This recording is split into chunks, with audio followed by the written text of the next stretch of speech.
Engineer 775 here, at a new home, a new bug out location, and we're putting it. We just had a well drilled, and we're going to be putting in a grid pump, a regular 220 submersible pump that's been sized for the well.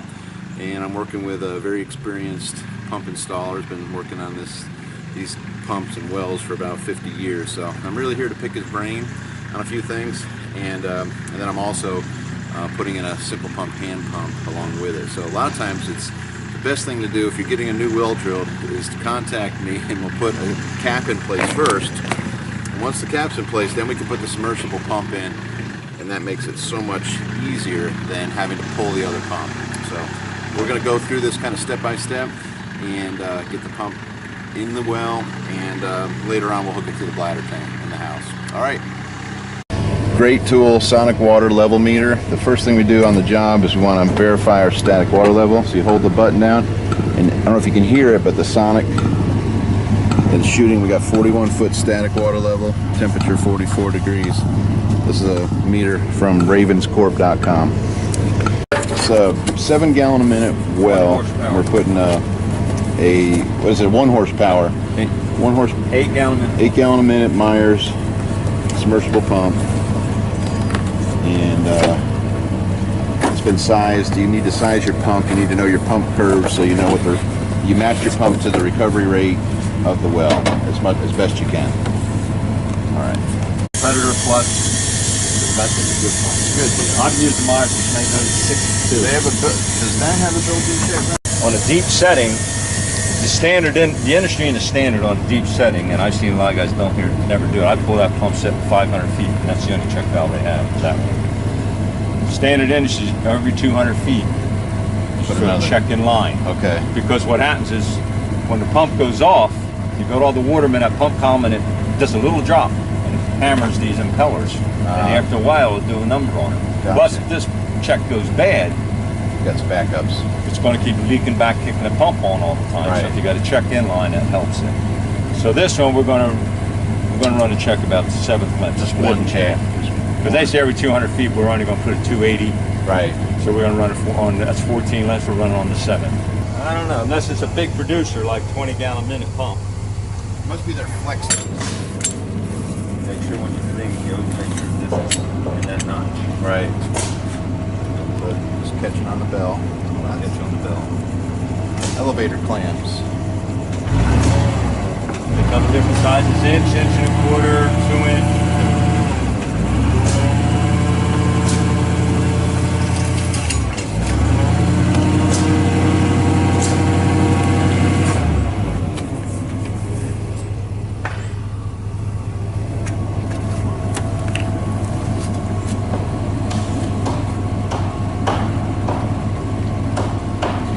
Teflon dope, you don't. Yeah, Teflon dope, that's it.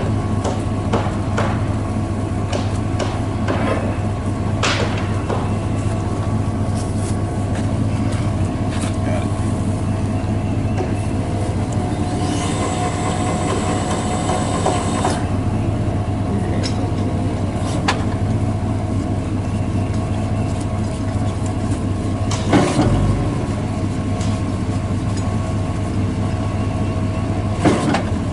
Do you ever have to put a low water sensor in on a well? Have you ever had to do that? I have, but it got to the point with all the cables and everything going down, it got to be a real pain. But so if I do anything, just size the pump smaller? Size the pump where I can put, like the one I'm doing now, I can put a water restrictor on top at the discharge. Yeah. They come in 1 gallon, 2 gallon, 3 gallon, 5 gallon a minute. Yeah. So no matter what the pump's pumping, it's only going to pump 3 gallons or 4 gallons. So it matches the recovery rate. Yeah. And then the other thing I do is on usually cycle stop valve? No. Huh? You cycle stop valves? You know what those are? No. I've seen a bunch of those. The other thing I do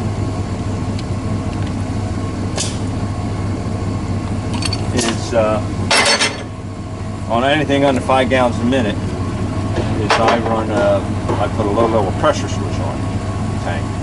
They're the ones with the little lever on the side.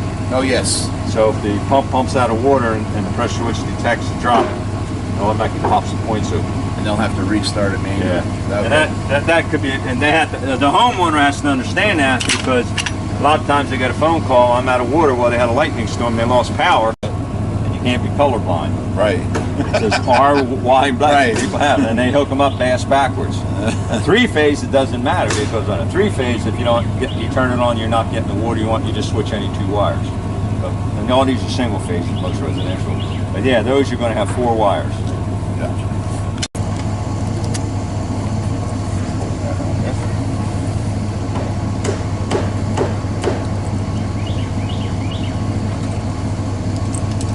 Make it opposite of what I got. You're right. That's right. You're right. No, you're right. Stop.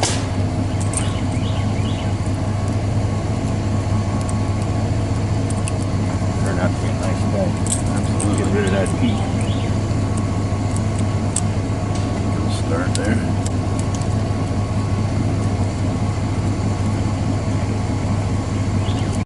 When you're putting a torque arrestor on, just need one on the system. Makes it better if you don't put the wires in part inside of that, and then you line up one of these slots with where the wire channel comes. And we'll see why in a minute. Scary ones when we're running the old galvanized ones that are down at 400 feet. That hurt. I've bent a lot of pipes and I just pulled one of those out for I'll tell you what. I forgot how much a pain in the ass. She got a couple of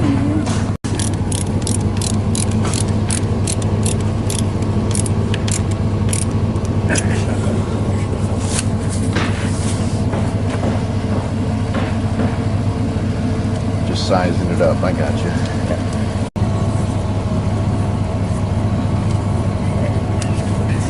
Start from the center. How you do it? Yeah, I start from the center and work out. Center out. And I usually use a heat gun because I got MAP gas, which is way too. If you're using Schedule 80 with its male-to-male threads, Okay. so you would just use that as your coupling instead of putting a coupler on it. Because Gotcha. you'd have to run a coupling. If it's male-to-male, you have to get the PVC couplings. Right. So instead of the coupling, wherever you put, you just run your check. So it's just it's called a long. That's a 1-inch long body. 1-inch long body check valve. There's the box right there.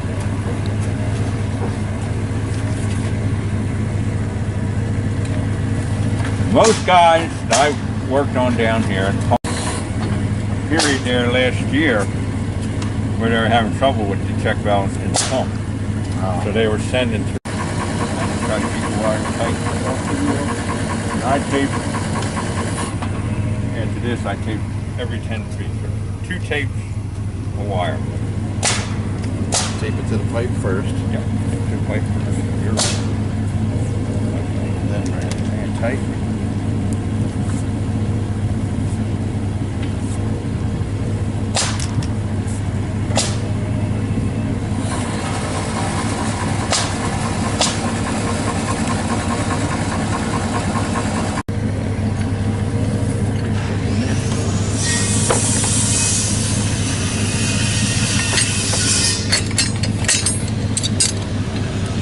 Have these and you won't get them because you give them DSI. Okay. The DSI's everywhere now. DSI out of like, West Hickory? Columbia. West Columbia. Hickory is where they sell the pump trucks and everything. Okay. But I get it out of West Columbia. They come up this way every Tuesday. Make delivery. Every Tuesday.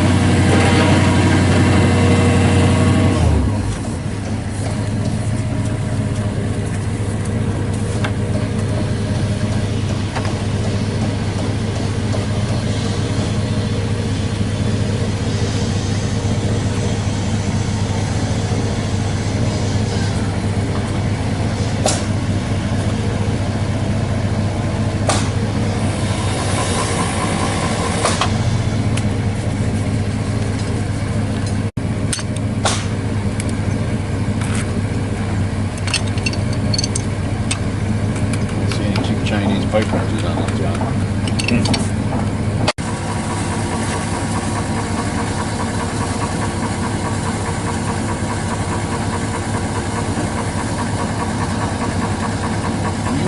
disinfect or anything after you're done? Or? Yep, I'll put more in it if you want.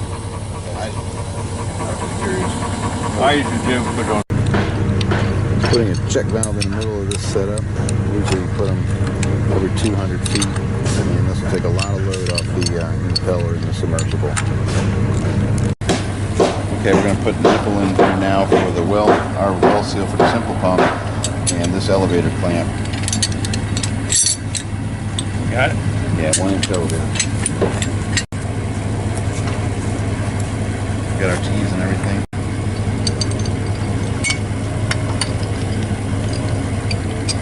We have True Blue out.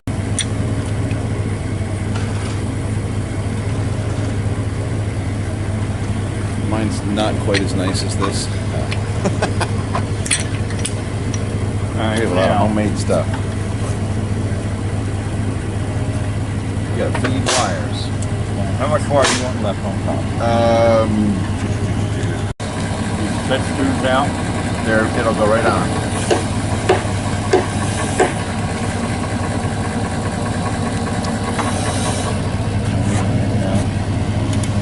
You're You tight, need to right? turn this to go out this way, or you can come up and in and out. However you We're want. probably might as well head towards the house. That would be fine right there.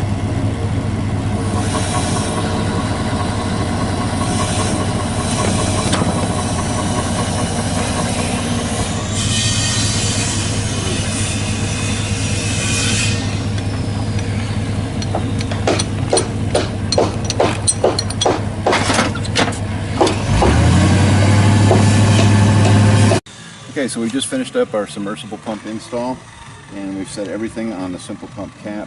It's so much easier. If you're going to go ahead and drill a well, you know, you might want to think about, if you're ever thinking about putting a hand pump on, it's so much easier if you put the cap in place first. So as you build up from the bottom, you can plumb it for your other pump. It's okay to do it the other way. This just saves a lot of time and aggravation to do it up front. So if you're going to put a backup well, or maybe it's a new construction, go ahead and put the simple pump well seal in place first, and then plumb to it. So, okay, I think that's it. We're wrapping up this job, another job with Engineer 775. Signing off.